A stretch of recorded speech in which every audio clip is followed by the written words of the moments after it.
Okay, this is a reaction video, another from Lost in the Pond.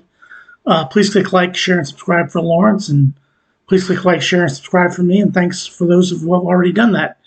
I really appreciate that. This is 7 ways British and American pubs are very different. Well, one way I know they're very different is in America, we don't call them pubs, we call them bars. But I'm sure he's going to announce that here, and not too pretty quickly here, but let's find out. 7 ways British and American pubs are very different.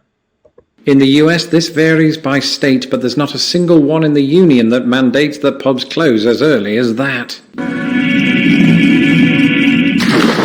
Hello, I'm Lawrence, and I'm on a quest to uncover all of the memos that Britain and America lost in the pond, and one of those memos pertains to pubs. Pubs, where would we be without them? A question that's been decisively answered in the hellscape that is 2020. In fact, while we're on... Yeah, this is obviously during the pandemic. Yeah, where would we be without them? Well, we're finding that out.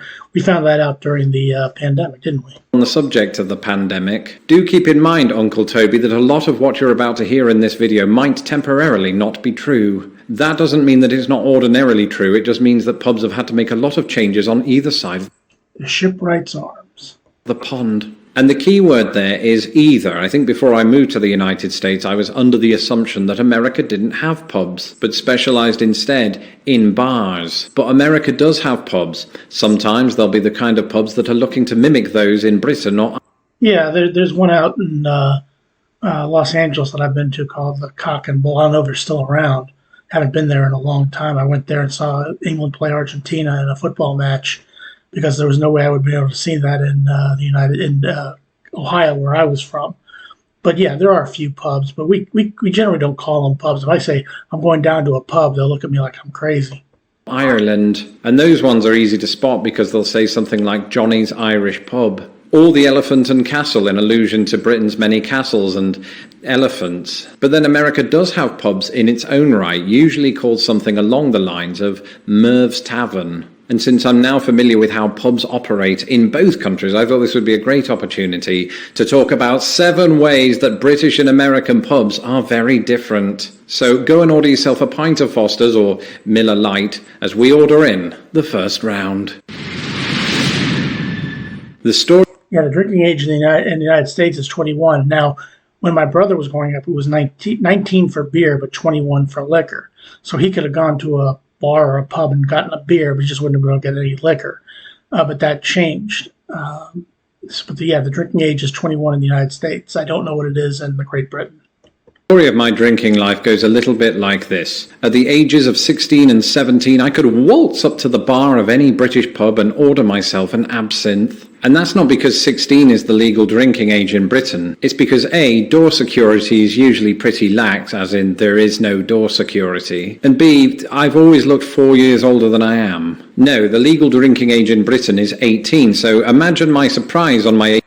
So if you're 18 and you go to England, then you'll be able to get yourself a beer. 18th birthday, when me and a few mates went to paint the town red, not literally, that's another story, and I got carded for the first time in my entire life, and the problem was I didn't have any ID with me. Fast forward 9 years, 27 years old, and I've moved to the United States of America. What's the first thing that happens as I They card you.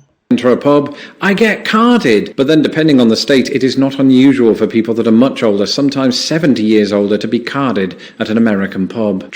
That doesn't happen that often. I did know a guy when I used to work at a grocery store, and he took everything literally. So there was actually a guy who was definitely a senior citizen, tried to buy beer, and he asked to bring his identification with him, and the guy carded him. And my boss was like, you can tell he's old enough, but the guy at the register, I'm not going to get in trouble, even though he wouldn't have, and I had to go ring the guy out.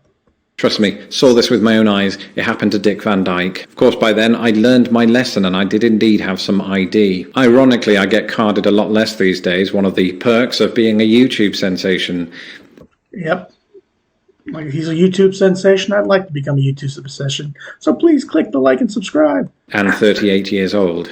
So nationally, the legal drinking age in the United States is 21, but that hasn't always been the case. In some states, it was even once like Britain, a pub could legally serve somebody who was 18 years or older. In 1969, while Neil and Buzz were landing on the moon, teenagers could legally land themselves a glass of Blue Moon. But Yeah, and when Neil and Buzz were landing on the moon, I was just being born. I was born 2 days before they landed before they actually walked on the moon. I was born on July 18th, 1969. But only in the states of Louisiana and Neil Armstrong's home state of Ohio. And then, Which is where I'm at right now. something changed. By 1975, the number of 18 states had risen to 23. This was a domino effect following the recent change of the voting age from 21 to 18. The belief being that if somebody's old enough to vote, they're old enough to drink. The problem is, legislators didn't stop to think about what would happen if these two things happened at the same time. By 1983, the numbers plummeted as states moved to increase their drinking age once more to 21. This was seen as a response to an increase in drunk driving incidents. And the domino effect was complete in 1984, when President Ronald Reagan signed into law the National Minimum Drinking Age Act, which outlawed the purchase of alcohol by...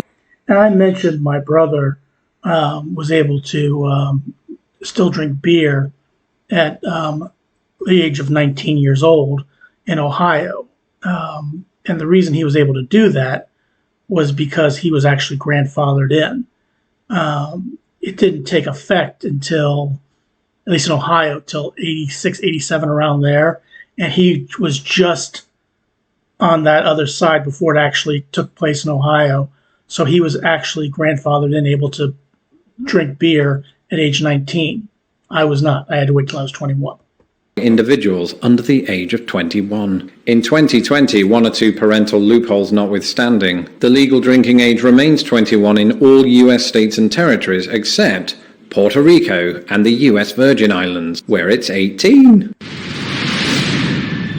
Pubs, what are they good for? Well, the answer to that question could be different depending on which country you are in. I mean, sure, in both countries, one of the chief aims of pubs is to give customers a place to get pissed until the cows come home. And if you've ever been drinking with me, that happens regularly. But the main difference here lies in their purpose in the middle of the day. In Britain, if we go to the pub in the middle of the day, often this can take on a quiet but social tone. We just go to talk over a pint. In a way, it's like how Americans go and grab a coffee. Coffee. Why am I saying? He doesn't say it very right. The way Americans say it, terrible imitation.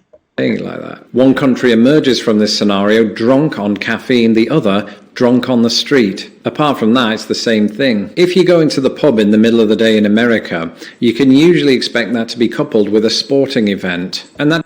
Yeah, that makes sense. I mean, I've gone to see Champions League games at there's a place called Fido's Irish Pub.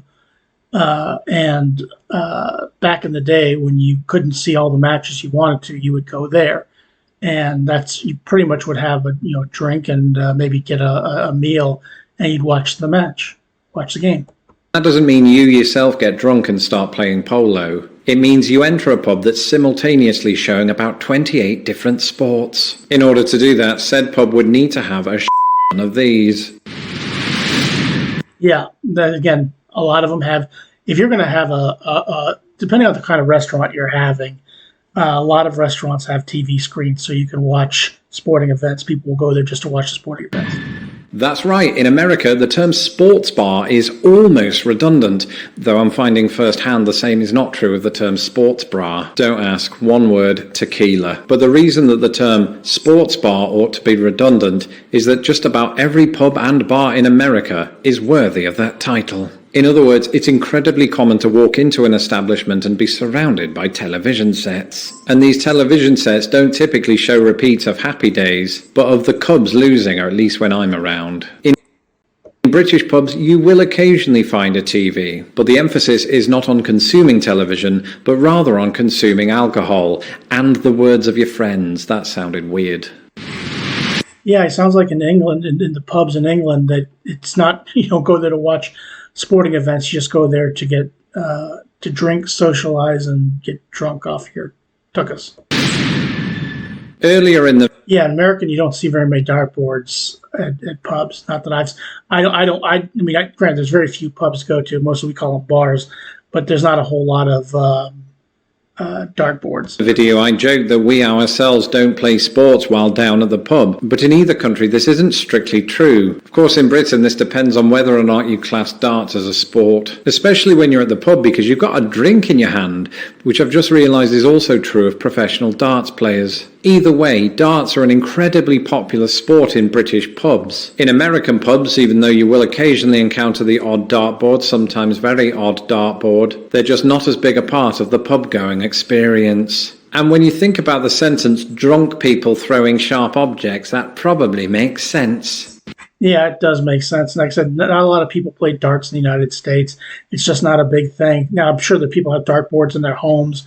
I used to have a dartboard when I was growing up, but we didn't play it a whole lot. And if you're an American and you do play a lot of darts, please let me know. But not a lot of Americans play darts that I'm aware of.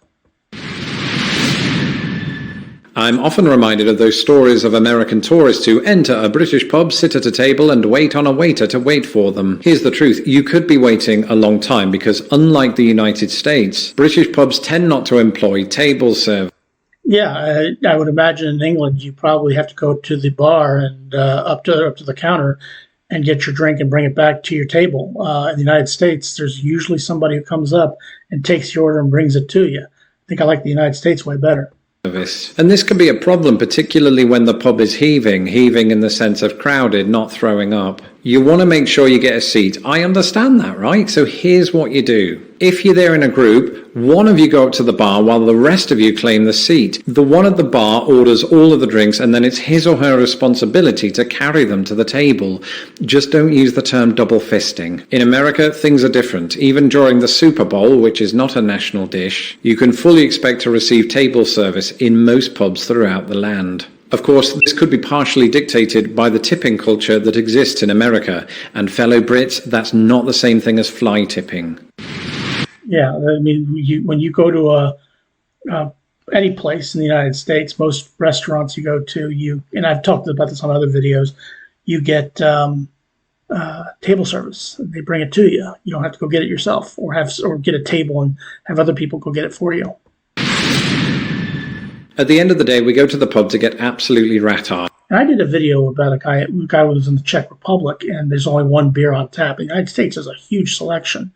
I've heard in England it's the same thing. Or to have a casual drink. And so to some degree, it's going to vary from country to country as to what is on tap. There are some crossovers and I dare say some exceptions to what I'm about to say. But there are lots of differences in the beers that are served, and this can vary from pub to pub or even region to region. Any pub, British or American, worth their salt will feature a comprehensive list of local beers. Naturally, these are going to be different between Britain and America, but also between regions within each of those countries. But then you get down to the big names too. In Britain, you're far more likely to be ordering the Australian beer Foster's than you are Samuel Adams. If that's not your bag, there's always Carlsberg or Carling. In America, Budweiser or Miller Lite. And if you want one... I actually had a bottle of it still available called London Pride.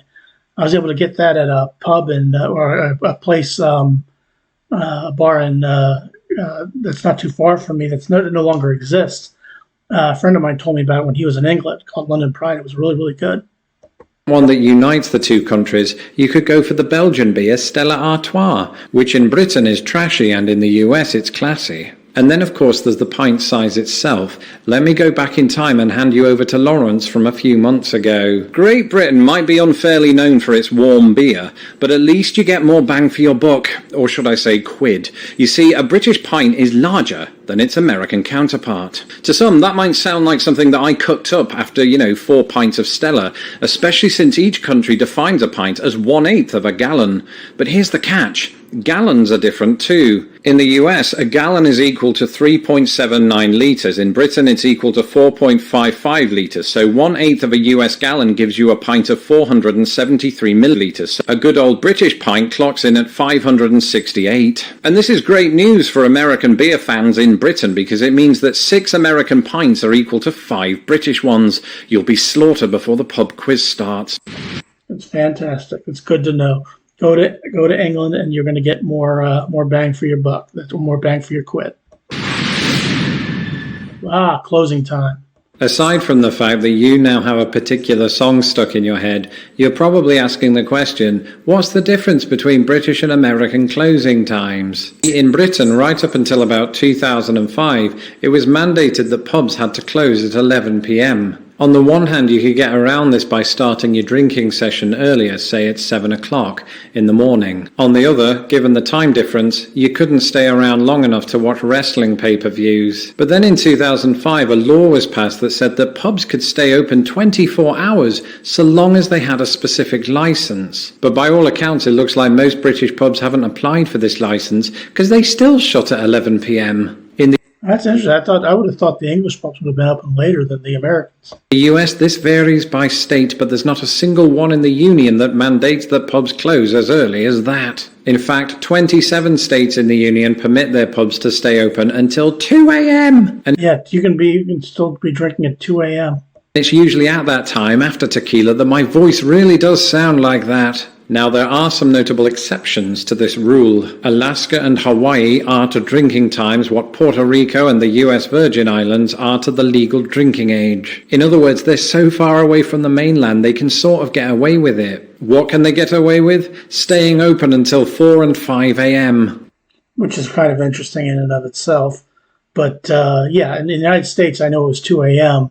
And I thought in England it would be either the same or a little bit later. I'm actually surprised to hear that it's 11 p.m. There are state and local exceptions to those rules, just in case you were thinking of moving to either of those states. That's closing time on this episode. Let me know in the comments below your experiences of pubs in either country. Don't forget to follow me on Twitter, where you can read some of my admittedly drunken sounding ramblings. You can do so at Lost in the Pond US, and don't forget to subscribe to my channel so that my videos don't get lost in the pond. Yeah, this was kind of interesting. Like I said, I thought this big surprise for me. I thought that pubs and or bars in England stayed up later than the United States counterparts. Apparently, they don't. The drinking age doesn't surprise me. In most places around the world, it's 18. I know that my cousin told me that when he was, I think it's still 18 and down in Mexico. If I'm not, let me know. But I know high school kids in Southern California would rush down to Tijuana to have their first legal alcoholic beverage. But yeah, it is what it is, but it's 21 in the United States. Well, thanks for watching. I appreciate it. Please click the like, share, and subscribe for both Lawrence and for me. Thanks for watching. Have a good rest of your day. Thanks.